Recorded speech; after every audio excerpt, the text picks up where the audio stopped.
with your hosts, Killer Keemstar and FaZe Banks. You can find me in the heart of the city. You can tell me that I could have done more. You can show me why I'm here, what I'm feeling. All I know is all I know.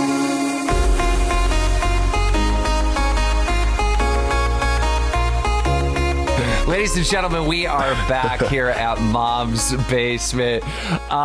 Banks, you just went to the Logan Paul versus Mayweather fight. What did you think? I did. I think Gary Vee said it best. I think he said something along the lines of underrated in the macro and maybe potentially overrated in the micro, which I think what he meant was this like celebrity boxing like era that we're living in right now. This shit is only gonna get bigger, and I think it's gonna become like the new standard of like how motherfuckers deal with beef and drama online.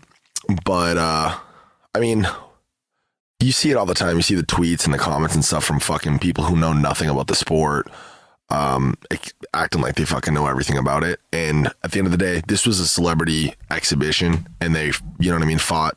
We've seen this happen a million times, like charity and stuff. There's no actual winner. It wasn't a legit professional fight.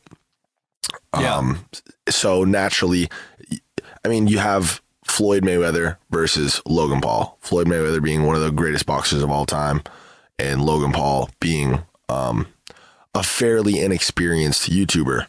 That being said, though, I have to give credit where it's due, and that was the coolest thing I've ever seen anybody on the internet. You said Logan Paul is a fairly inexperienced YouTuber. What? I mean, he's inexperienced in terms of boxing.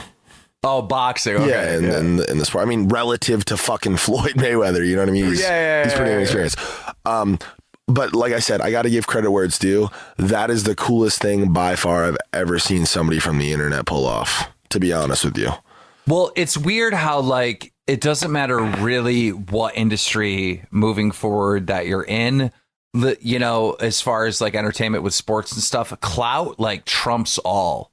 Like you got to have some clout, and it makes all the difference in the world, because at the end of the day, if you're watching a sporting event, you're watching entertainment, right? 100%. If you got somebody that can bring in massive viewers, you know, to whatever you're doing, right? Like, let's say I were to go on like CNN or something, right? The viewers would, you know, CNN would be breaking record numbers, right? Because all the kids on the internet would be like, I mean, I pull more viewers than the mainstream media on drama right now. You know, imagine all the people coming over.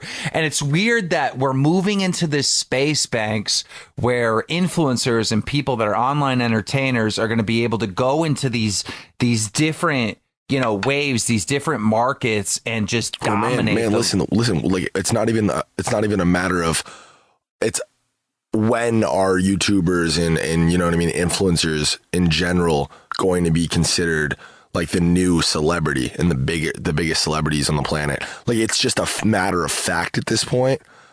It's a matter of fact based on the numbers, but like people haven't rationalized that. No, but they're beginning to now. And things like Logan Paul versus Floyd Mayweather, like that's pushing everybody forward. I reached out to Logan. I congratulated him on everything, because honestly, that really was fucking amazing. The fact that I'm so proud of him. So proud. No, seriously, dude. And listen, not to fucking ride Logan Paul's dick, but I think that this kid has had by far the fucking most interesting and most successful overall path on the internet. Like, honestly, like I think he is number one. Like the fact that all that stuff happened with him, all that Japan drama, he made the greatest comeback of all time that I've ever seen. I can't think of anybody who made a bigger comeback than he did. And just, you know what I mean? Like everything that he's doing is making fucking waves, and everyone's I mean, he's single-handedly responsible for the spike in popularity with Pokemon cards. You know what I mean? Yep. Seriously moving fucking the needle in straight markets and industries that have nothing to do with social media. You know what I mean? You know, I got a lot of shit for supporting Jake Paul recently, but you know, because people hate his guts, right? Of course, like he's Jake Paul. Yeah. But at the end of the day, Jake Paul, dude, marketing genius. He's out there. Same. You gotta making some goddamn waves and putting YouTubers and look, you know, he's gotta give credit. You gotta give credit where it's due, or you're just a fucking hater. Like it's that. It gets to a point where these kids are doing it better than anybody else is in terms of making it so people are talking about them. The Paul brothers are on top right now, and you can't really argue that. Period. Banks, listen to this. All right. You know, during COVID season, or during COVID 2020, the NASCAR guys, right? And I don't really pay that much attention to NASCAR, but I paid enough attention just to know this. The NASCAR guys, they couldn't go out and race cars, right? They couldn't be around a team, you know, they can't, you know, spread COVID. So what they did is they went into these simulators, like into these straight up simulators. I saw you have one of those, right? Like the really high tech ones. Yeah. Yeah, I got a cool one. But so they're in these simulators or whatever. That's how I found out about this, is because I was looking it up or whatever. But they're in these simulators, basically a video game, right? You got a steering wheel and stuff, but it's just a video game, right? And they were like broadcasting it. And I was thinking to myself, I was like, yo, dude, straight up, so many kids around the world like put their money, like work their butt off and put their money into these simulators and have them in their house. And they're going to find out that somebody at home is better than the actual pros. Some 16-year-old kid is going to be the greatest fucking and he's going to be making and he's going to be making videos or streaming on Twitch or whatever, being so good at this goddamn game and his racing simulator. And NASCAR is going to realize, oh, wait, dude, this kid's got clout. The sponsors are going to understand this kid's got fans, and they're going to put him in a real car. 100%. Like this is what's happening. He's going to get signed to fucking FaZe Clan. Yeah, and then he's going to be driving around in like a FaZe NASCAR car. Yeah. And people are going to be, it's going to break people's like, it's going to break everything. Like this is where the future is going, you know. 100%. And it's ironic too, because parallel to the whole Logan Paul fucking Floyd Mayweather thing, there was actually like this big crypto like conference in Miami this weekend. It was fucking bananas. Really? Dude, we went to Live on Saturday night. It's a popular club in Miami, and the minimum was something like $100,000 for the tables because they heard all these fucking big crypto billionaires and millionaires were all coming into town, and they just taxed the fuck out of everybody. Yo, they raked in. Yes. But I heard I was having a lot of conversations with a lot of different people because they all recognize us. You know what I mean? These at the end of the day are all internet kids too, young people who are all into crypto. And talked a lot this weekend about like Internet 2.0 and the metaverse and really like Ready Player One type shit. And that is absolutely the future. You know what I mean? And when you talk to these people, how many times have you heard, how do I invest in FaZe Clan? Because you... Oh, well, they all respect the fuck out of it. They think it's the coolest thing ever. You have a sense of like I almost just botched that word. I'm not even gonna fucking say it. FaZe blanks in the motherfucking house. No, it just feels like we're on the same team. You know what I mean? Like we're doing the same thing, doing different things, but with the same goal ultimately, which is just to progress with the internet. You know, stay close and make sure we're a part of this fucking giant blow up that's inevitably gonna happen. It's exciting stuff, man. It's fucking cool. Our podcast, like we always we're trying to talk about some like drama that's going on or some trending topics, but our podcast always turns into like moving the curtain away to see like the inside of like what this community and like what, you know, which honestly is the essence of the show at the end of the day. Like even the name Mom's Basement, right? Like, yeah, like what does that even mean? It's the fucking kids in their fucking mom's basement, living in their mom's basement, who nobody really knows what they're doing, but they're hooked into the internet and they're fucking doing something. You know what I mean? That's how I came up. I was fucking living in my parents' house. I was on my fucking computer all day, on Xbox all day. Everybody thought I was fucking off, doing nothing. And you know what I mean? FaZe Clan. Yo, speaking about fucking off doing nothing, bro, you're where are you right now? Like you're doing all these trips. I'm like, dude, I hope he's vlogging. I really hope he's vlogging, but you're not, are you? No, you scumbag. No. We are definitely making progress. Things, dude, Keem, I'm going to be honest with you. I've never worked so hard in my life. I've never moved at a faster pace in my life. I've never been happier in my life, honestly. I love the fucking house and environment I'm in. We're working, man. We're working. Yeah, we just landed from Miami last night up to like 2 a.m. figuring out this trip to Cabo today. We hop on a jet in fucking an hour to Cabo for the next 3-4 days for this project that we're working on. Me, Aiden, Bryce, the whole house is going. I really like the group that you guys have now. You know, you, Mike, Aiden, Ross, like I feel like you found another really, really good group of people to really push this to the next level. 100%. And we all click. We're all like super like-minded. Aiden really does play that like little brother, but has all the fucking potential in the world type role. Rice is my brother. Is he really grabbing your junk like 24/7? I mean, Aiden is a funny motherfucker. No, but he did. This is funny. He FaceTimed me like 3 nights ago, and the camera was pointed at fucking Waff's dick in a bathroom. He's taking a piss in a bathroom. Just Waff is his editor. His editor's dick's just out on FaceTime. Like they're out of their minds. But it's all. That's the kid that he was like making out with or whatever. Like when Logan came in the room when he interviewed Logan. Yeah. That's his editor. I linked them up. Waff's a really good editor. He's just fucking addicted to cocaine and can't stop fucking up. Yeah, stop fucking up for sure. Yo, oh man, dude. So I'm on cloud 9. Tomorrow I fly out to Florida. I'm gonna be like casting the goddamn YouTuber versus TikToker box. Yo, bro, did you see the Jarvis like little documentary we put together? Oh my god, it was so good. Wasn't and it? The only thing I can think of is rest in peace, Michael Lee. Because dude, Jarvis's opponent, man. I don't know, man. This is coming out when? When's this podcast coming out? I don't really want to dog. It comes out tonight. It comes out midnight. This is fresh. This comes out tomorrow. Yeah. This will be out before the fight. This is going to be out before the fight. So, man, I should be careful with my words. For anybody that doesn't know what we're talking about now, this is separate to the Logan Paul, Floyd Mayweather thing. June 12th, Social Gloves is hosting a battle of the platforms, YouTubers versus TikTokers, with the main event being Austin McBroom versus Bryce Hall. And then a bunch of other big YouTubers. Like Jarvis is like the third name down, and he's a massive, massive name on YouTube. And Michael Lee is his opponent, and he's got like 50 million followers on TikTok. There's a whole lot of fucking followers in this. It'll be interesting to see how it converts to ticket sales. I don't think the TikTok guys can convert sales. I don't think the TikTok guys have real fans. But I'll tell you this, all right? You know, what Bryce has been posting a couple of videos to promote the fight or whatever.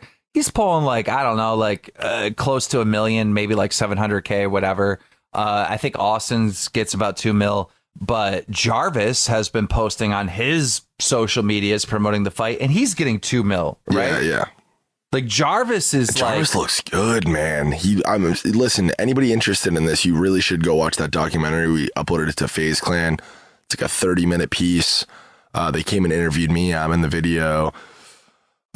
He looks good, Keem, doesn't he? It's scary for Michael Lee. And here's the problem with Michael Lee. He's a good kid. He's a nice kid. Super good kid. Yeah. Super nice kid. Like he came up to me. He's like, "Hey, it's nice to meet you." And da.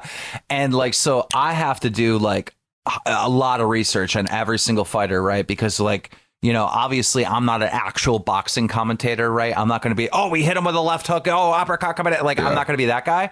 I'm going to be the guy that's able to give you, the audience some backstory on this stuff. And dude, the more I look into it, Michael Lee, I mean, born with a silver spoon. I mean, you can't choose how you were born. I'm not knocking him for it. I'm just saying it's like, that Jarvis and FaZe K, they grew up like, struggling and grinding and working for what they got. And Michael Lee seems like, he's been on an easy path. So You need to instill that work ethic in yourself when you're younger and to translate to get ready for a fight like this. And and listen, I feel I'm telling you right now, they're not gassing Jarvis up in this documentary. They talk a lot about his discipline and his work ethic, and it's not a front. This Jarvis is seriously the hardest working kid I've ever seen in the space. That kid does not fucking stop, and it's translating beautifully to boxing, to his whole boxing. But do you think Michael Lee is working that hard? I don't. To be honest with you, I can't imagine any of them are. And that's not a knock to Austin, Bryce, anybody. I don't think anybody's working as hard as Jarvis. Jarvis said, okay, I'm doing this, and instantly turned it on. Started training the next day and has been every fucking day. Everything he's been eating, everything he's done, it's all been for this. I think Austin McBroom is clearly the favorite, but man, do I love Bryce Hall. Like, I used to hate Bryce Hall. No. I didn't know how to feel about him either. And then we had him on the show, and I've met him a few times and been around him a bunch of times actually to this point. He's a good kid. I know he plays he's doing his whole like Jake Paul thing on the internet. That's the interesting part about social media, because you never really know. Like, there's some people like Mr. Beast, for example. He plays this character, this nice guy, philanthropist, like super humble, genuine dude. But he actually is like that in real life too. Like, Mr. Beast is who he is in his videos. But some people really aren't. You know what I mean? And Bryce is playing this like villanesque role, and he's really not like that. He's really not like that in person. He's a really nice kid. Yeah, no, I honestly, like, I didn't like him in the past, because when he was younger, remember, he used to just like fight every influencer, like just jump them or whatever, at a convention. Like, he's got all this like scumbag, bad behavior in his past. And so he's kind of just maintained that role or whatever and plays it out on the internet. But I feel like him as a person, like you said, has changed. He's a very nice kid and respectable kid when he's talking to any old OGs. But dude, the antics of him pissing off everybody in the UK, pissing off Austin McBroom, like just everybody, like, I love that. I absolutely love that. That's obviously kind of like what I do a lot online. Well, that's why I think the draw comes in too, right? Because not every, and this, Keem, better than anybody, not every view is created equal. So when you say like he's pulling like 1 million, just south of 1 million views, I think Bryce Hall, is going to have the biggest draw as far as ticket sales, just because all the drama and the commentary that's attached to it. Well, people used to, people would definitely were buying pay-per-views to see Mayweather lose, not versus Logan, but like through his career. Like, they hated him so much. Yeah. People were buying those pay-per-views because they wanted to see Mayweather knocked out on the canvas, right? Yeah. Bryce Hall has a similar thing going on, right? Like,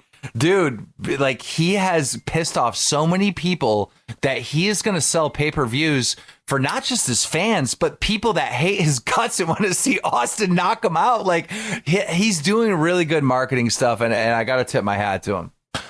It's so weird to see like the traditional like boxing fans and like people in the industry like hating on all this, like gatekeeping this. It's so weird. I don't see that. No, everyone talks about it. Everybody talks about it. Oh, the boxing community hates this stuff. Like, everybody talks about this stuff. I don't see it. You want to know why I don't see it? Because influencers and, the online world that we live in is so much bigger than this boxing community. I don't see you, bro. I really don't see you. When I go online, I don't see you guys anywhere. All right. Well, you're not big enough. I don't think these are the types of people we follow or really pay attention to, but it absolutely exists. Like, there are people who are like boxing purists who think that this shit's a joke and that these people are like making a joke of the sport.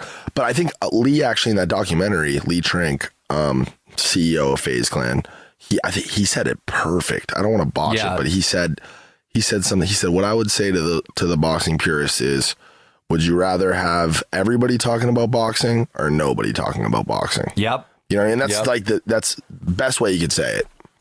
I think this is absolutely amazing for the sport, to be honest.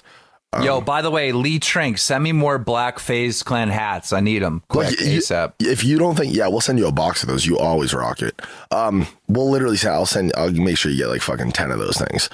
But if you don't think that all this Logan Paul, Jake Paul, fucking Bryce Hall shit, if you don't think that this is all ultimately leading to like young kids taking up boxing lessons and training and fucking physically getting involved in the sport, you're fucking tripping. There's definitely an army of like 13-year-old kids out there who want to start boxing now because of all this.